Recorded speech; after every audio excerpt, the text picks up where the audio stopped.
সূর্যের গরম সহ্য করা যায় না, তামার জমিনে গরমে দাঁড়ানো যায় না।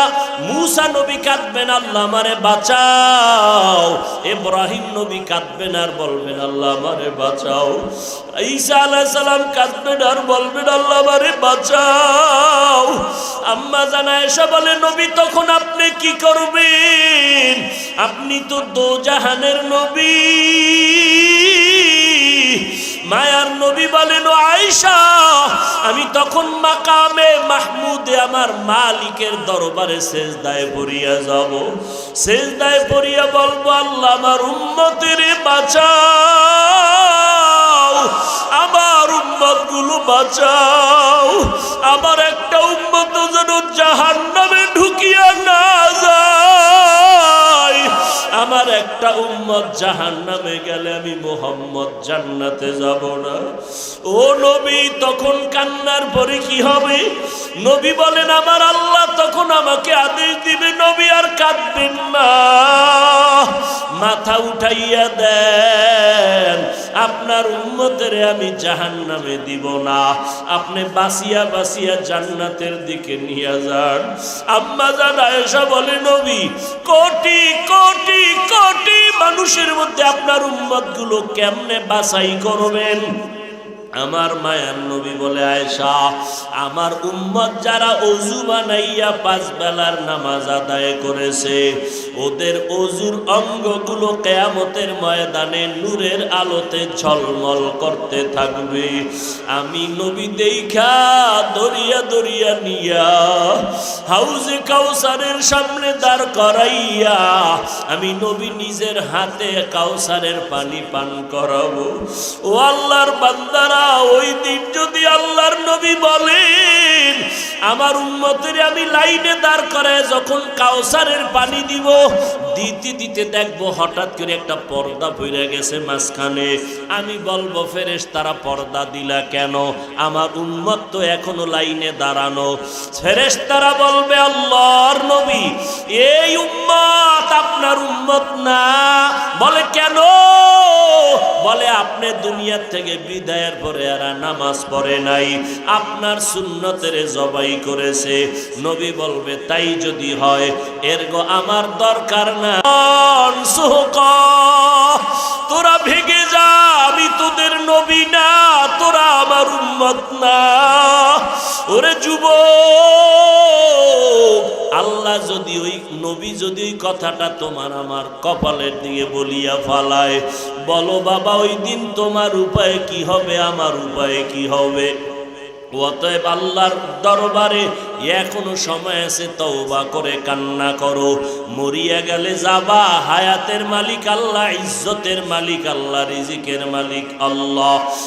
আশেকারা মিল্লত মজহব জুদাস্ত, আশেকারা মিল্লত মজহব খুদাস্ত, ইশকে আশুক লস্তে কো চুবর ফরুক, हर चेजुज माशूक बाकी जुमला सू। আল্লাহ তাআলা বলেন, বান্দা এই হজের নিদর্শনটা আমি কেন কায়েম করে দিলাম? ভালো করে রহস্যটা উদ্ঘাটন করে নাও। সারা দুনিয়ার মানুষ এক জায়গায় জমা হবে, মোহাব্বত বাড়বে, সারা দুনিয়ার বেঈমানেরা তাকায় দেখবে মুসলমানের সংখ্যা এক ইমামের পেছনে এক কাতারে আরাফার ময়দানে নামাজ পড়তেছে, এক কাতারে বাইতুল্লাহ তাওয়াফ করতেছে।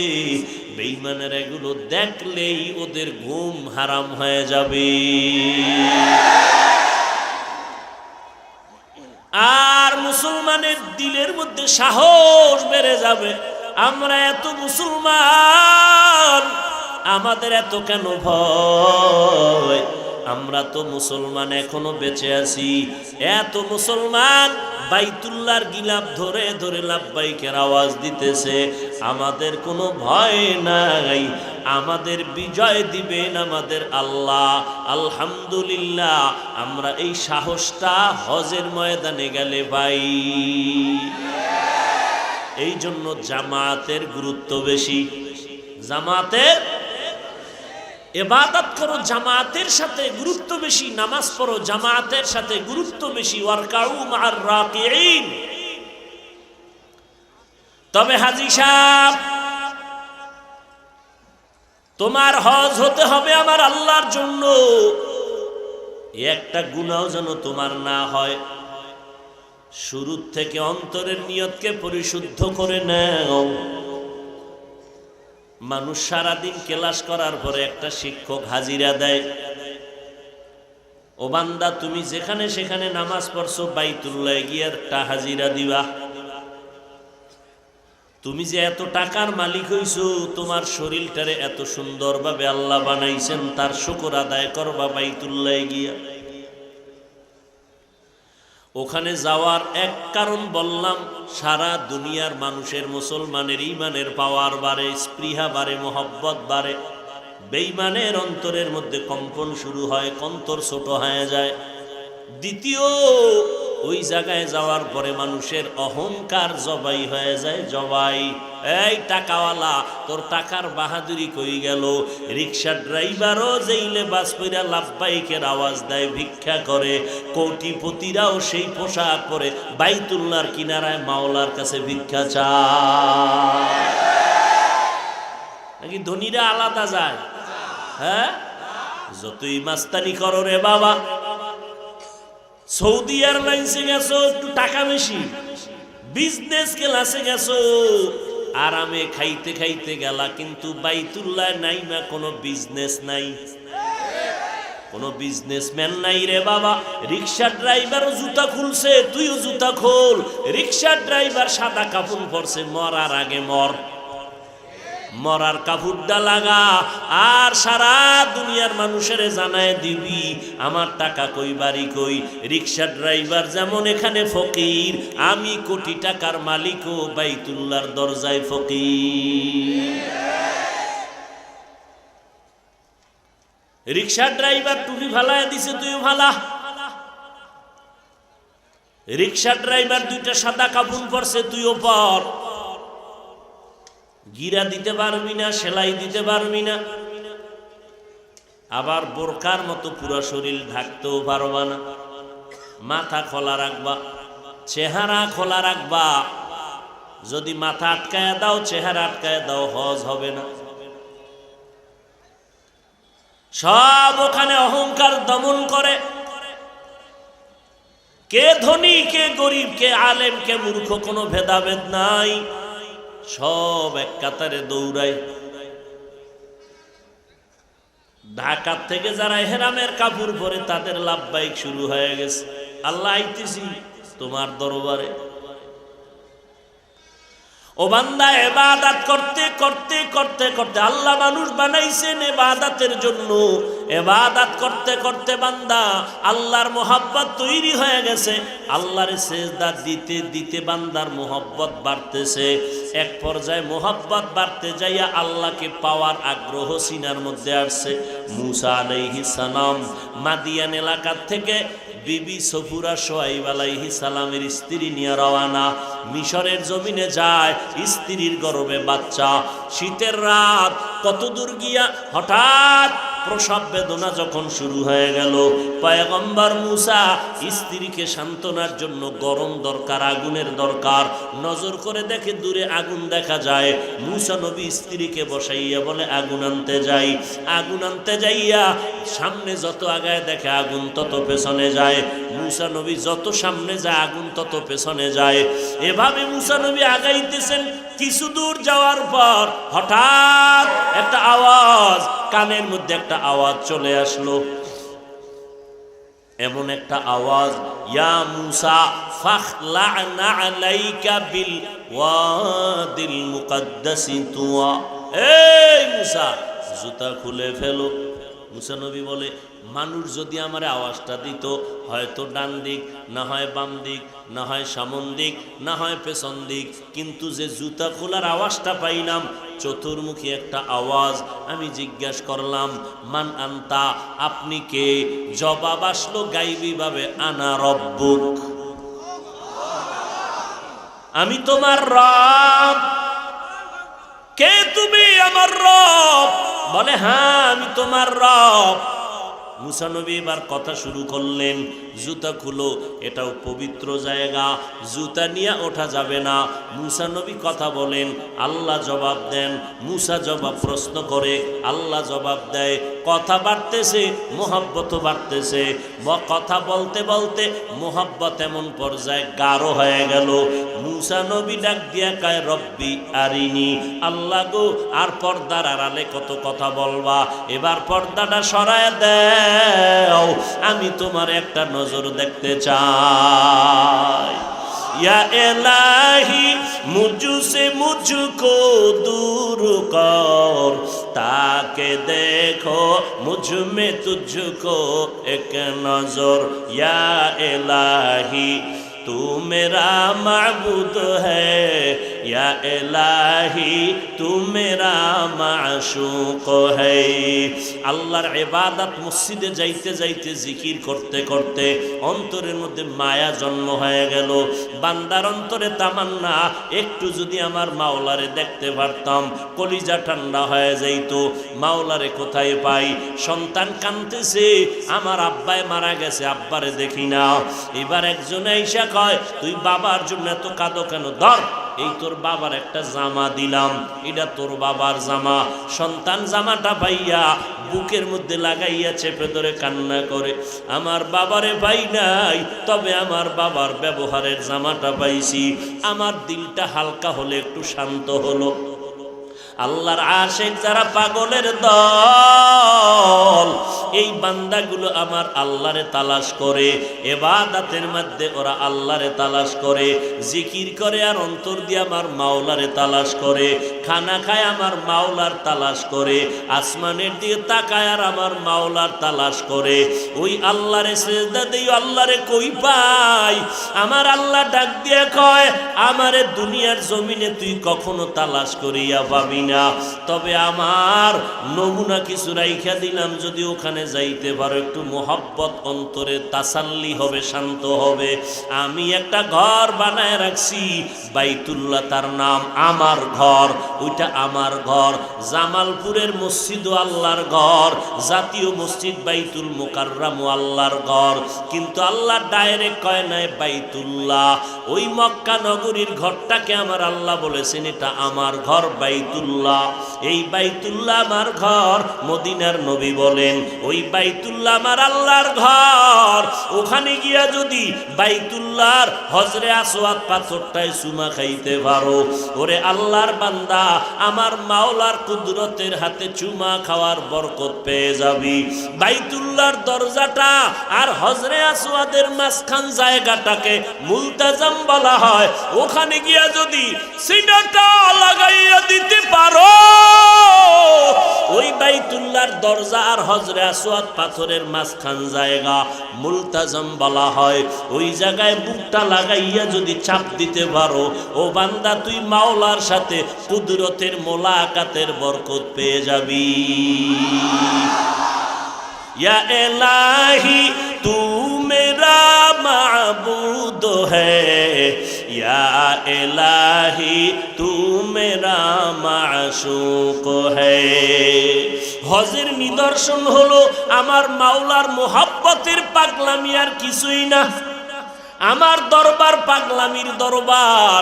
এখানে বান্দা আইসা তুই পাগলের মতো আগে সাজতে হবে, পাগলের মতো আতর লাগাইতে পারবি না। এই সাদা কাপড় পরছু, এখন আর সাবান মাখতে পারবি না, বেরাস করতে পারবি না, এখন বেশি শরীরের মধ্যে ময়লা জয়লা পরিষ্কার করতে পারবি না। কারণ আমি মাওলার দরবার বড় কঠিন, পাগলামির দরবার। কারণ এখানে আমি আর তুই, মাঝখানে কিছু নাই। এখানে তুই আর আমি, আর কিছু নাই মাঝখানে। আমি আল্লাহ তোর মাবুদ, তুই আমার বান্দা। আমি তোরে বড় আদর করে বানাইছি। আমার বাড়িতে যখন তুই আসছো, আমি আল্লাহ পাক রব্বুল আলামিন তোর জন্য দরজা খুলে দিলাম। পাগলের সুরাতটা ধইরা ল। এখানে কোনো পাগলামি সাহেব সাহেব ভাব নিয়ে চলা যাবে না।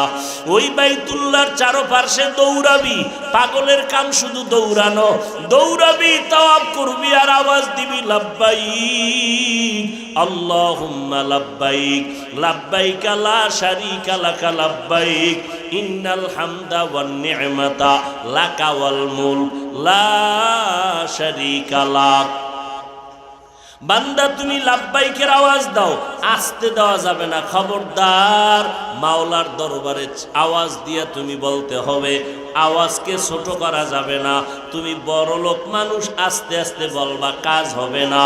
ওখানে বান্দা জোরে জোরে আওয়াজ দিয়া লাব্বাইক বলবা। এভাবে 7টা চক্কর দিয়া মাকামে ইব্রাহিমের পেছনে গিয়া নামাজে পড়ে যাও। 2 রাকাত নামাজ পড়া আবার সফা মারওয়ায় দৌড়াও। ওই সফা মারওয়ায় 7টা চক্কর লাগাইবা।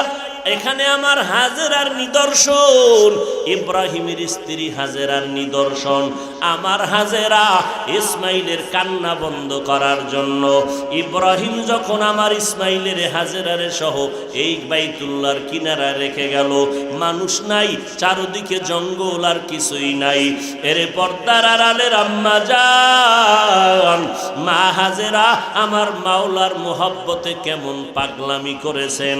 হাজেরার পাগলামিটা আমার আল্লাহর কাছে এত কবুল হয়ে গেল, কিয়ামত পর্যন্ত সমস্ত হাজিদের আল্লাহ আইন করে দিলেন, ও হাজিরা আমার হাজেরা যেই জায়গায় ইসমাইলের জন্য দৌড় দিল, তোমরা যদি দৌড় না দাও একজন আর হজ কবুল করা হবে না। সফা মারওয়ায় দৌড়ানো, মাই কিরম ডিস্টার্ব করে কেন ভাই? সফা মারওয়ায় দৌড়ানো আল্লাহর হুকুম বটে, তবে নিদর্শন মা হাজেরা। কারণ মা হাজেরাকে ইসমাইলের সহ বাবায় রেখে যখন বিদায় হয়, চতুর্পার্শ্বে জঙ্গল, সূর্যের আলো দেখা যায় না, বাইতুল্লাহ দেখা যায় না। আল্লাহর ওয়াদার এখানে রেখে দাও। ইব্রাহিম নবীর 80 বছরের বয়সের পরের সন্তান ইসমাইল কত আদরের, আল্লাহর অর্ডার হয়ে গেল। হালকা একটু পানি রুটি রেখে বিদায় নিয়ে বলে হাজেরা বিদায় নিলাম। শিশু ইসমাইল আর মহিলা মানুষ এমনি ভয়। ইব্রাহিম নবী যখন ছেলে আর স্ত্রীকে রেখে চলছে, মা হাজেরা বলে ও স্বামী আমার, এই নির্জন জঙ্গলের মধ্যে আমাদের একা রেখে কই যান, কে রাখতে বলল? ইব্রাহিম নবী বলে ও বিবি হাজেরা, আমার ইচ্ছায় আমি রাখি নাই, আমার আল্লাহ তাআলার ওয়াদা। মা হাজেরা যখন শুনলেন আমার আল্লাহ তাআলার হুকুম, মা হাজেরা ডাক দিয়া কয় স্বামী আমার আল্লাহ যদি আদেশ করে আমার কোনো অন্তরের মধ্যে দুঃখ নাই, আপনি যাইয়া আমাদের জন্য কলিজা ভরে দোয়া করবেন। আর যদি মাঝে মাঝে সময় পান, আমি হাজেরার খবর নেওয়ার কোনো দরকার হবে না রে স্বামী। ইসমাইল শিশু বাচ্চা, আমার এখানে কোনো খাদ্য নাই, পানীয় নাই, মানুষ নাই, বাড়ি নাই, ঘর নাই, কি অবস্থায় ইসমাইলের আমি রাখবো? আপনি যদি সময় পান মাঝে মাঝে এসে ইসমাইলের একটু দেখা যাইয়েন। ইব্রাহিমও কাঁদে, মা হাজেরাও চোখের পানি ছেড়ে কাঁদতেছে। ইব্রাহিম নবী আল্লাহর অর্ডার, আল্লাহর মোহাব্বত সামনে নিয়ে বান্দা সামনে আগাইয়া পাহাড়ে উঠা নিচে নামছে। নাইমা মাওলার দরবারে দোয়া করা শুরু করলো, রব্বানা ইন্নী আসকানতু মিন যুররিয়াতি বিওয়াদিন গায়রি যি যারইন ইনদা বাইতিকাল মুহাররম রব্বানা লিয়ুকিমুস সালাতা ফাজআল আফইদাতাম মিনান নাসি তাহভি ইলাইহিম। ও আল্লাহ, আমার সন্তানের তোমার অর্ডারে রেখে গেলাম, মিন যুররিয়াতি বিওয়াদি গায়রি জি যারইন, একটা ওয়ানাবাদী জঙ্গলের মধ্যে আমার সন্তানের রেখে গেলাম। আমার 80 বছরের পরের সন্তানের প্রতি কি পরিমাণ মায়া মাওলা তুমি জানো। এখানে তোমার অর্ডার মাইনা রাখলাম, তুমি আমার সন্তানদের রিজিকের ব্যবস্থা করো, থাকার ব্যবস্থা করে দিও, খানার ব্যবস্থা করিয়া দিও। দোয়া কইরা আল্লাহর নবী এবার বিদায় হয়ে গেলেন। মা হাজেরার কাছে ইসমাইল শোয়া, জঙ্গল আর কিছুই নাই। পানি যাক 2-3 দিন পরে পানিও শেষ হয়ে গেল, রুটিও নাই। এখন মা হাজেরা বাচ্চাটারে ক্ষুধার তৃষ্ণা মিটানোর জন্য দুধ দিয়েও দেখে বুকে দুধ নাই। ইসমাইলের কান্নার আওয়াজ, মা বাচ্চা যখন কাঁদে কলিজার মধ্যে আঘাত। মা যত কষ্টর কাজে থাক না কেন, বাচ্চার কান্না শুনলে মা একটা সেকেন্ড আর বসে থাকতে পারে না। মা দৌড়াইয়া পাগল হয়ে যায় সন্তানের কান্না থামানোর জন্য, কান্না বন্ধ করার জন্য। ইসমাইল কাঁদতেছে ক্ষুধা। এক পর্যায়ে ইতিহাসবিদরা বলে মা হাজেরা তার জিহ্বাটা ইসমাইলের মুখের মধ্যে দিছে, দেখে জিহ্বাটাও পর্যন্ত শুকায় গেল। মা হাজেরা চারদিকে তাকায়, জঙ্গল, কোনো পানি নাই। হঠাৎ সকালবেলা তাকায় দেখে একটু দূরে বোধহয় পানি পানি মনে হয়, একটা দৌড় দিছে। গিয়া মারোয়া পাহাড়ে গিয়া দেখে পানি না, সূর্যের আলো লাইগা বালুগুলো পানির মতো চিকচিক করতেছে। ওখানে দাঁড়াইয়া দেখে আবার মারোয়া পাহাড়ে পানি পানি মনে হয়। আবার একটা দৌড় দিছে, একটা দৌড় দিয়া পাহাড়ে যায়, আবার মাঝখানে এসে ইসমাইলের কাছে দাঁড়ায়। ইসমাইলের মাথায় হাত দিয়ে একটু ঠান্ডা করে, আবার পাহাড়ে দৌড়ায়। এইভাবে আমার মা হাজেরা 7টা বার চক্কর লাগাইলো সফা মারোয়ায়। আমার আল্লাহ ডাক দিয়ে কয়, রে জিবরাইল, আমি আল্লাহ সাক্ষী তোরে বানাইলাম। আমার হাজেরা যেই পরিমাণ দৌড় দিল সফা মারোয়ায়, আমার হাজিদের জন্য কিয়ামত পর্যন্ত আমি এই দৌড়টা আমার কাছে বড় ভালো লাগছে। কিয়ামত পর্যন্ত সমস্ত হাজিদের উপরে আমি আইন করিয়া দিলাম, ও হাজিরা, আমার হাজেরা যেই জায়গায় দৌড় দিল, তোমরা যদি 7টা চক্কর না দাও, একজনের হজ কবুল করা হবে না। ইসমাইল কাঁদতেছে, মা পাগল, কি করবে মা? এইবার দেখে কান্না করে মা হাজেরাও কাঁদতেছেন। আমার মাওলার কুদরতি অন্তরে জোশ আসিয়া গেল। বান্দা যখন কান্না করে, বাচ্চার কান্নায় যদি মায়ের কলিজায় জোশ আসে, মোহাব্বতের ঢেউ আসে, ওরে বান্দা যদি কান্না করে, আমার মাওলার অন্তরে কুদরতের কেন জোশ আসবে না? মা হাজেরা যখন কান্না করে, ও আল্লাহ, তুমি কুদরতের দরজা খুলে দাও, এই কথা বলে কান্না মাত্র হঠাৎ করে কানের মধ্যে একটা আওয়াজ আসছে। কে যেন আওয়াজ দিল, আওয়াজটা চারদিক থেকে খুঁজতেছে। বাইতুল্লাহর কিনারায় আওয়াজ দিছে জিব্রাইল আমিন। জিব্রাইল আমিন আইসা, ইসমাইল কাঁদতেছে, পা গুলো লাফাইতেছে। ওই পায়ের আঘাতের ওই জায়গায় জিব্রাইল তার পাখা দিয়া বাড়ি মারলো, ওখান থেকে পানি ওঠা শুরু হইল। এই এক বর্ণনা। আর এক বর্ণনায় বলে ইসমাইলের পায়ের আঘাতে ওখান থেকে পানি ওঠা শুরু হলো। এইবার মা হাজেরা দৌড়াইয়া দেখে পানি বের হয়ে যাইতেছে, চতুর্দিক থেকে বালু দিয়া বাদ দিয়া কয়, ঝম ঝম, থাম থাম। থেমে গেল। এবার ওই পানি নিজেও পান করলো, সন্তানেরও পান করাইলো। এই জমজমের পানি ওই দিন থেকে যে চালু হয়ে গেল, কোটি কোটি কোটি কোটি টন পানি দুনিয়ার মানুষ হাজিরা নিয়ে যায়। ওই সেদিন থেকে আজ পর্যন্ত কূপের পানি যেই পরিমাণ, এখনো সেই পরিমাণ কমেও না, বাড়েও না। ও হাজি সাহেবরা, জমজমের পানি এত বরকতের পানি, সাহাবায়ে কেরাম আমার নবীরে জিজ্ঞাসা করেছিলেন, পয়গম্বর, এই জমজমের পানির তলা কই?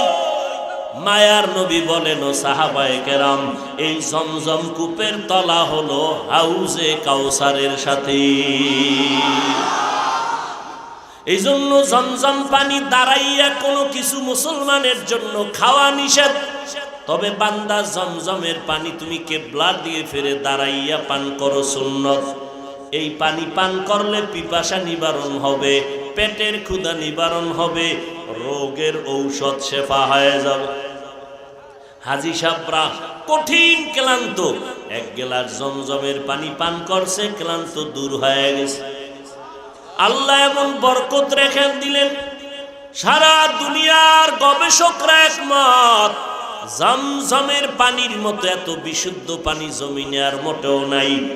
এই পানিটা আমার মাওলা কেমন সিস্টেম করে দিলেন, মদিনা মক্কা থেকে মদিনায় যাবেন, ওখানে গেলে আলাদা করে জমজমের কোনো পাইপ ডাইরেক্ট দেওয়া নাই। চেষ্টা করেছিল সৌদি সরকার, পারে নাই। একটা পাইপ নাই, ড্রাম ভর্তি করে করে করে করে পানি নিয়ে সেখানে টাঙ্কিতে রাখে, এরপরে পাইপের মাধ্যমে উম্মতের দেয়। এই জমজমের পানি, ও বান্দা তোমার কোনো যদি ঔষধ না থাকে ঘরের মধ্যে জমজমের পানি রাখবা, যত মারাত্মক রোগী হোক না কেন, আল্লাহর মোহব্বতে যদি জমজমের পানি পান করো, তোমার সুস্থতা আল্লাহ ফিরায় দিবি। কাদের কুদরত দারি বার কামাল, আন্তা রব্বি আন্তা হাসবি যুল জালাল, তুহি কাদের জলিলুল্লাহ জাহাদার, বহরু হালি তুহি মেরা নেগাহদার। ও আল্লাহর বান্দারা, ওই হজের ভেতরে দৌড়াও, এবার কাফন বাঁধছো, মিনায় যাও, তাড়াতাড়ি রাত্রি যাপন করো। ওখান থেকে বান্দা দেরি না করে আরাফার ময়দানে চলে যাও। আরাফার খোলা ময়দানে আসমানের দিয়ে তাকাইয়া আমার মাওলার কাছে ইস্তেগফার করো আর কান্না করো, ও আল্লাহ এই ময়দান থেকে তুমি আমারে খালি ফিরাইয়া দিও না। এই আরাফার ময়দানে আল্লাহর বান্দারা খোলা আকাশে সূর্য অস্ত হওয়া পর্যন্ত কান্নার আওয়াজ। এরে নবীর উম্মতের দল, ও বাইতুল্লাহর হাজিরা, ওখান থেকে আবার হাঁটো বাজে ভাবে হোক মুজদালিফায় যাইয়া রাতের বেলা পাথর টোকাও, ওখান থেকে আবার জামারাতে যাও, মিনা বাজারে যাও, ওই মিনায় গিয়া পাথর মারো, পাথর মারো, 3 দিন পাথর মারবা, পাথর মারিয়া বাইতুল্লাহ গিয়া আবার তাওয়াফ করবা, এরপরে মাথা মুন্ডাইবা, মাথার চুল ফালাইয়া হলক করবা, এরপরে কোরবানি হলক টলক শেষ করিয়া এহরামের কাপড় খুলবা। মাওলার দরবারে পুরা কাজটাই হলো পাগলামির আওয়াজ। কিন্তু সাবধান, মুহাম্মদের দরবারে যখন যাবি রে হাজি, খবরদার আমার মুহাম্মদের দরবারে কোনো পাগলামি চলবে না। আমার দরবারে বহু পাগলামি করছো, এ বান্দা গোসল করো নাই, টুপি দাও নাই, জুতা পরো নাই, গেঞ্জি পরো নাই, পাগল। কিন্তু আমার মুহাম্মদের দরবারে যাবি, ওখানে পাগলামি চলবে না। এখানে তাড়াতাড়ি গোসল কইরা পরিষ্কার হ, জুতা পর, টুপি পর, এরপরে মানুষের মতো একটা সুরত দইরা আমার মদিনার রওজার যখন কাছে যাবি, জিব্বাটারে কষ্টের দিয়া বান্ধা নিবি। আমার ঘরের সামনে জোরে লাব্বাইক না বললে আমি বেজার, আর আমার বন্ধুর কাছে জোরে আওয়াজ দিবি, তোর সওয়াব কাটা। নবীরে সালাম দিবি, কোনো আওয়াজ যেন না হয়। আমার নবীর দরবার বড় আদবওয়ালা দরবার। আমার নবীর দরবারে চিৎকার করে আওয়াজ দিবি না, হারাম। আর বাইতুল্লাহ যদি আওয়াজ ছাড়া লাব্বাইক বলো, কবুল হবে না। কারণ আমার দরবার আওয়াজ হলো চিৎকারের আওয়াজ। এই জন্য বান্দা, আমার দরবার হলো পাগলামির দরবার। আমার দরবার মোহাব্বতের দরবার। আর মোহাব্বতের দরবারে যারা ডুব দেয়, মোহাব্বতের কোনো সীমানা থাকে না, মোহাব্বতের কোনো স্কেল থাকে না। মোহাব্বত মানুষের অন্ধ বানায় দেয়, মোহাব্বত মানুষের অন্ধ বানায় দেয়। এই জন্য জমিনের মধ্যে যারা আমার মাওলা পাকের পাগল, এদের চলাফেরা আর আমাদের চলাফেরা ভিন্ন রকম হয়ে যায়। হঠাৎ একটা চিৎকার দেয়, কিরে লোকটা এরকম করে কেন? মাওলার পাগল হয়ে গেছে। এখন তুমি তারে পাগল পাগল বইলা হিংসা করিও না, কারণ ওই বান্দা যেই লাইনের পাগল, তুমি ওই লাইনে না থাকলেও তুমি অন্য লাইনের পাগল, তুমিও পাগল। ওই বান্দার পাগলামিটা আসল, তোমার পাগলামি নকল। ওই গোপালগঞ্জ একটা জেলা আসেনি, গোপালগঞ্জ জেলার মধ্যে একটা থানা আছে টুঙ্গিপাড়া, আসেনি? টুঙ্গিপাড়া থানার পার্শ্বে আছে স্বাধীনতার স্থপতি মরহুম শেখ মুজিবুর রহমানের জিয়ারতে আওয়ামী লীগ রাজনৈতিক নেতারা দৌড়ায়, কিন্তু ওখান থেকেই ৫-৭ কিলোমিটারও না, ২-৩ কিলোমিটার পার্শ্বে গোটা জগতের একজন ওলিয়ে কামেল শামসুল হক ফরিদপুরি রহমাতুল্লাহ আলাইহি গাওহারডাঙ্গা মাদ্রাসায় শায়িত আছেন।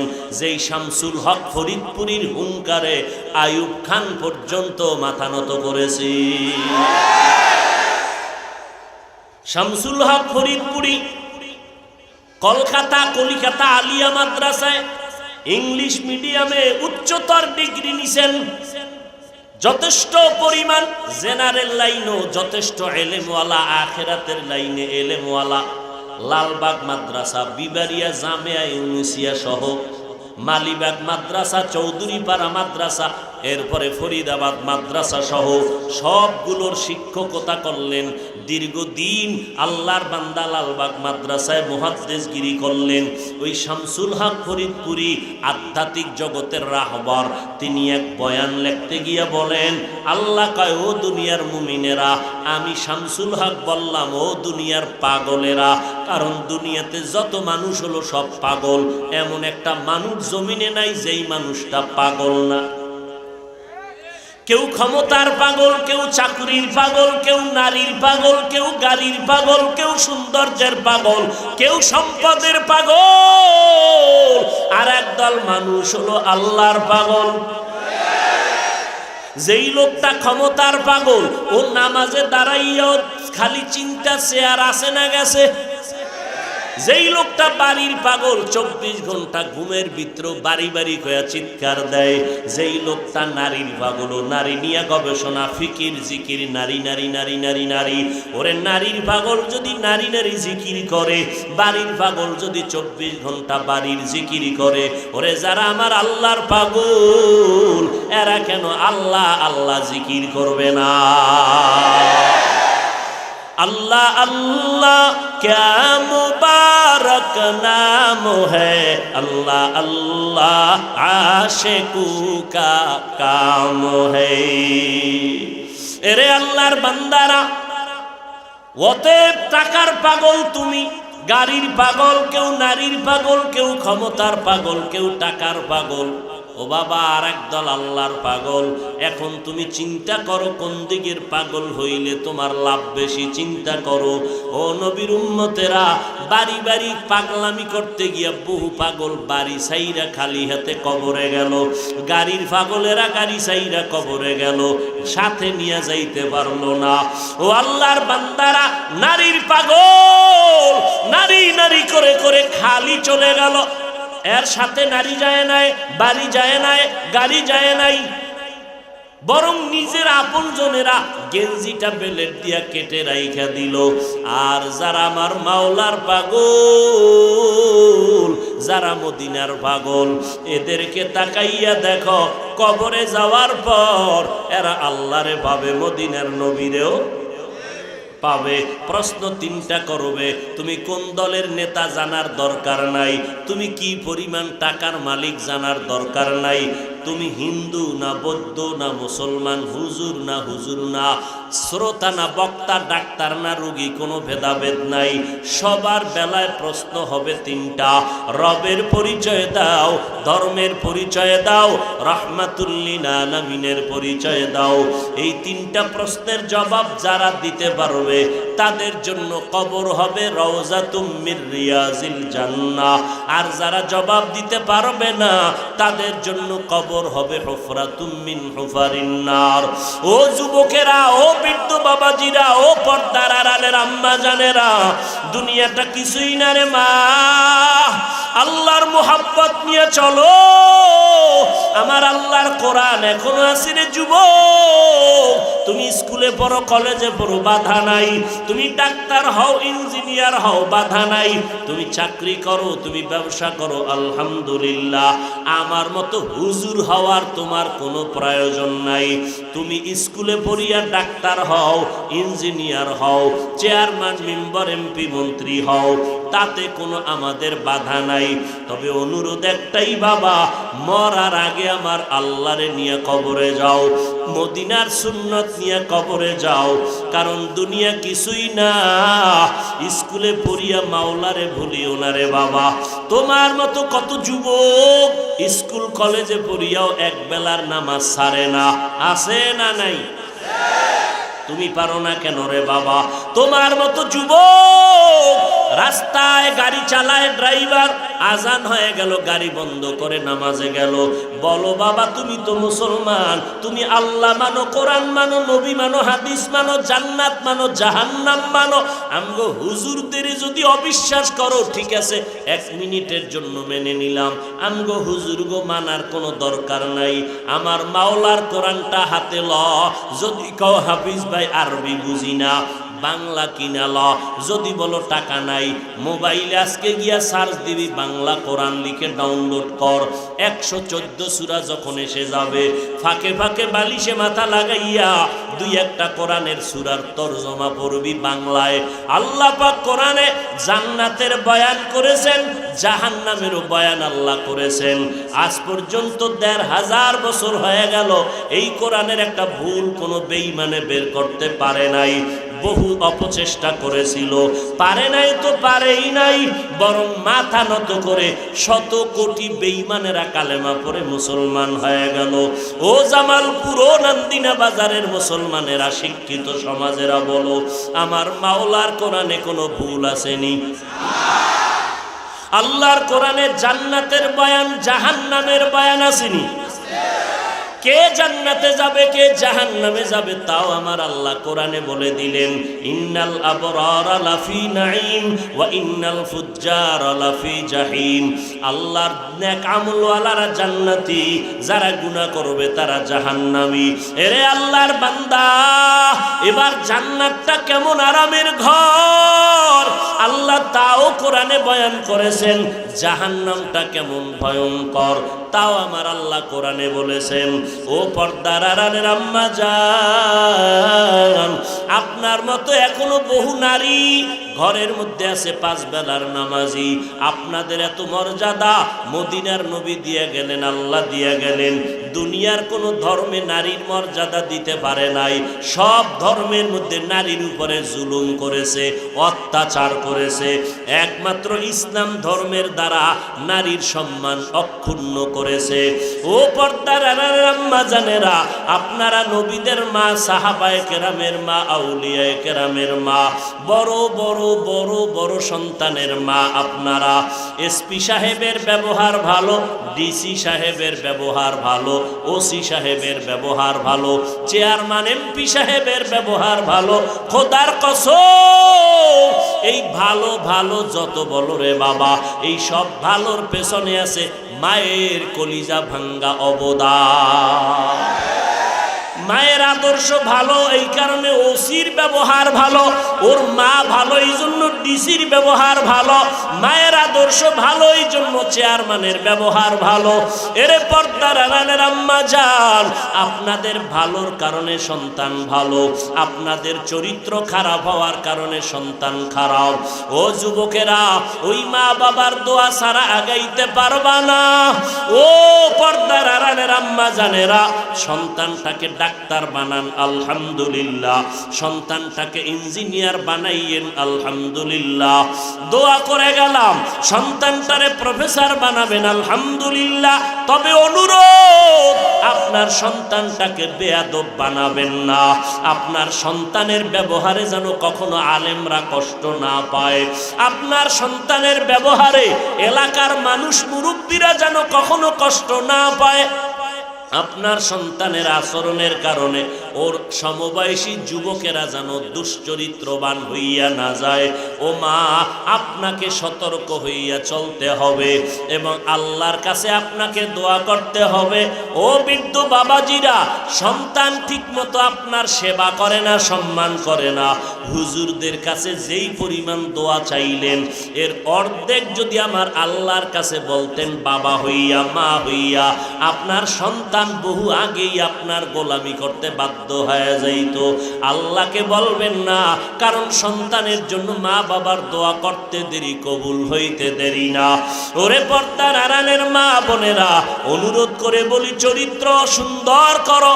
ও যুবক, তুমি স্কুল কলেজে পড়িয়াও আল্লাহরে নিয়ে চলো, নামাজটা বাদ দিবা না, মা বাবার সাথে বেয়াদবি করবা না, ওলামায়ে কেরামের বিরোধিতা করে গুনাহগার হবা না, নবীর সুন্নাত অনুযায়ী চলবা রে বাবা। তোমার মতো যুবক মনটারে বুঝাইবা, ওই দুনিয়ায় তোমার মতো যুবক যদি চাকরি করিয়া নামাজ পড়ে তুমি কেন পারবা না? আল্লাহর কাছে তওবা করিও, কোন দিন জানি মরণ হয় জানা নাই। এমন একটা দিন নেই যে যুবকের মরণের লাশের খবর নাই। আজকে তুমি এখানে বয়ানে বসছো, আগামীকাল এই টাইমে হতে পারো তুমি কবরের যাত্রী। অতএব এখনই তৈরি হইয়া যাও। ও যুবক, আমাদের পাগল মনে করেছো? আজকে টুপিটা মাথায় দিলে মাথা গরম হয়, তোমার থেকে কম বুঝি না, এরপরও কেন টুপি ফালাই না?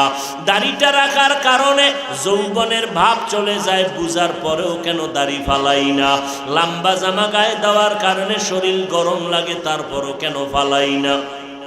একমাত্র কারণ আমার মাওলার কালাম সত্য, আমার মায়ার নবীর বাণীও সত্য। কারণ আমার মায়ার নবী এমন সত্যবাদী, 63 বছর হায়াতে একটা মিথ্যা কথা নবী বলেন নাই। ওই নবীর কথা, ওই কোরআনের কথা, একটা কথাও মিথ্যা নাই রে বাবা। ওই কবরে যাওয়ার পরে যদি গুনাহ নিয়া যায়, আমি যত বড় বক্তা হই না কেন, যদি গুনাহগার হইয়া কবরে যাই, আল্লাহর ফেরেশতারা 3টা প্রশ্নের জবাব যখন করবে, গুনাহগারের একটা জবাব দিতে পারবে না। যারা নেক আমল নিয়া, আল্লাহর মোহাব্বত নিয়ে কবরে যাবে, তারা জবাব দিবে রব্বি আল্লাহ, দীনি আল ইসলাম, আমার রব আমার আল্লাহ, আমার ধর্ম আমার ইসলাম। নবীরে দেখায় বলবে চিননি। নবীর যারা সুন্নতের আমলওয়ালা আশিক, দেখা মাত্র সাথে সাথে চিনে ফেলবে।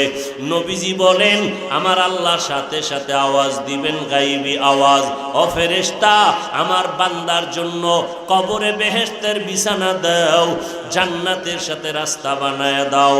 আল্লাহ না করুন, নবী বলেন, যারা তওবা না করিয়া গুনাহগার হইয়া বেনামাজি হয়ে কবরে যাবে, একটা প্রশ্নের জবাবও তারা দিতে পারবে না।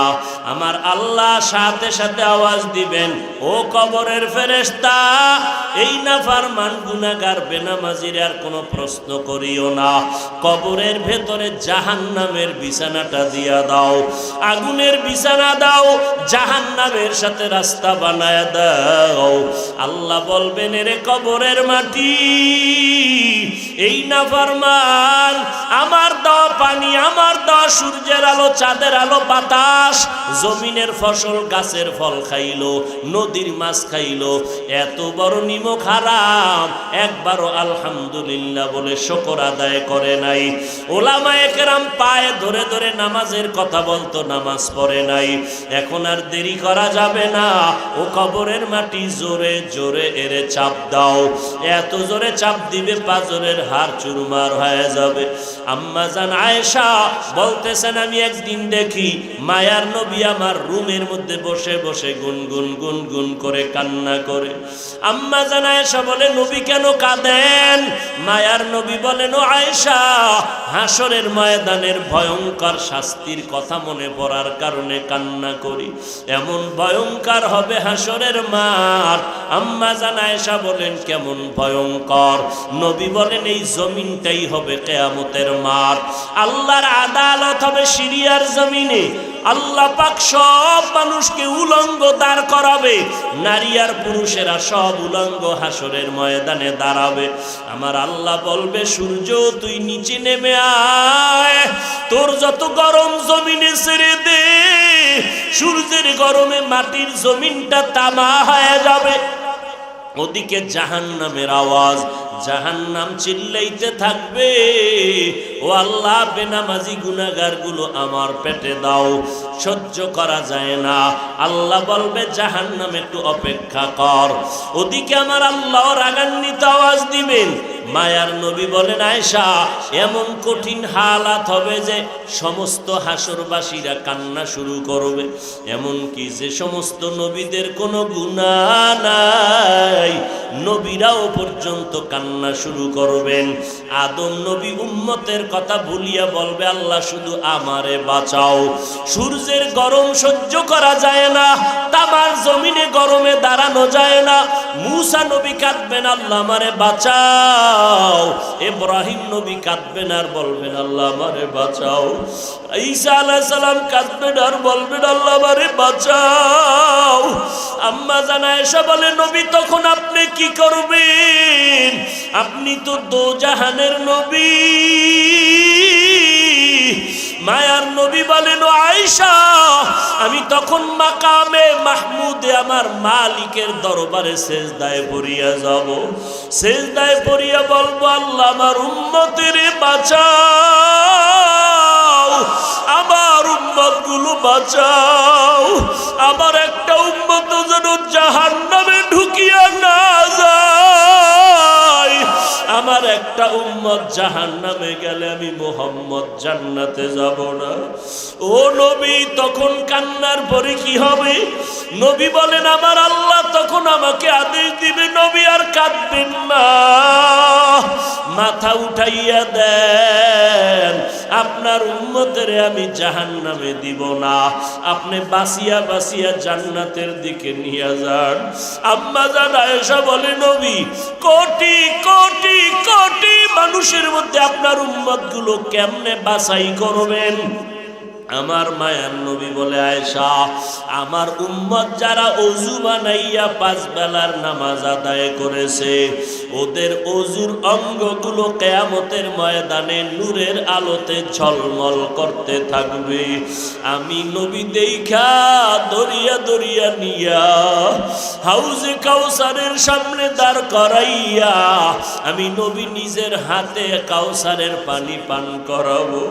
ও আল্লাহর বান্দারা, ওই দিন যদি আল্লাহর নবী বলেন, আমার উম্মতের আমি লাইনে দাঁড় করায় যখন কাউসারের পানি দিব, দিতে দিতে দেখবো হঠাৎ করে একটা পর্দা পড়ে গেছে মাঝখানে। আমি বলবো, ফেরেশতারা পর্দা দিলা কেন? আমার উম্মত তো এখনো লাইনে দাঁড়ানো। ফেরেশতারা বলবে, আল্লাহর নবী, এই উম্মত আপনার উম্মত না। বলে, কেন? বলে, আপনি দুনিয়া থেকে বিদায়ের পরে এরা নামাজ পড়ে নাই, আপনার সুন্নতের জবাই করেছে। নবী বলবে, তাই যদি হয়, এরগো আমার দরকার না। তোরা ভেগে যা, আমি তোদের নবী না, তোরা আমার উম্মত না। ওরে যুবক, আল্লাহ যদি ওই নবী যদি ওই কথাটা তোমার আমার কপালের দিকে বলিয়া ফালায়, বলো বাবা, ওই দিন তোমার উপায় কি হবে, আমার উপায় কি হবে? অতএব আল্লাহর দরবারে এখনো সময় আছে, তওবা করে কান্না করো। মরিয়া গেলে যাবা, হায়াতের মালিক আল্লাহ, ইজ্জতের মালিক আল্লাহ, রিজিকের মালিক আল্লাহ। আর কখনো নামাজ ছাড়বা না, বেপরদায় চলবা না, মা বাবারে কষ্ট দিবা না, নবীর তরিকার বাইরে চলবা না। মরিয়া গেল আর নামাজ বাদ দিবা না রে বাবা। স্কুলে পড়ো, কলেজে পড়ো, চাকরি করো, ব্যবসা করো, মা বাবার দোয়া নিয়ে চলো।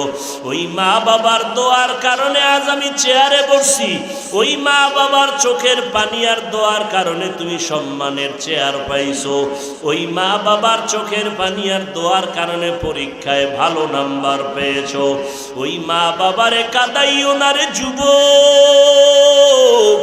ওই মা বাবারে যদি কেউ হারাইয়া কবরে রাখো, দুই ফোঁটা চোখের পানি ছেড়ে কান্না করো, আল্লাহর দরবারে দোয়া করো, মা বাবার জন্য দোয়া করো, যারা বেঁচে আছে তাদের কাছে গিয়া দোয়া নাও, আর বলো মা তুমি আমার মাথায় হাত বুলাইয়া দাও, আমি আর অন্যায় করব না, নামাজ ছাড়ব না, বেপরদায় চলব না, মা বাবা তোমাদের কষ্ট দিব না, ওলামায়ে কেরামের পরামর্শ নিয়ে সামনে আগাবো। তওবা করার যদি নিয়ত হয়, খাঁটি তওবার নিয়তে দুটো হাত আল্লাহকে দেখায় দাও। আয় আল্লাহ আমাদের হাতগুলো কবুল করে নেন, তওবা কবুল করে নেন, তওবার উপরে মজবুত হইয়া চলার মতো তৌফিক দান করেন। সবাই বলুন আল্লাহুম্মা আমিন। আল্লাহর কাছে অন্তর দিয়া দোয়া করি, আল্লাহ এ মাহফিল কবুল করেন, বলেন আমিন। আলহামদুলিল্লাহি রাব্বিল আলামিন, ওয়াসসালাতু ওয়াসসালামু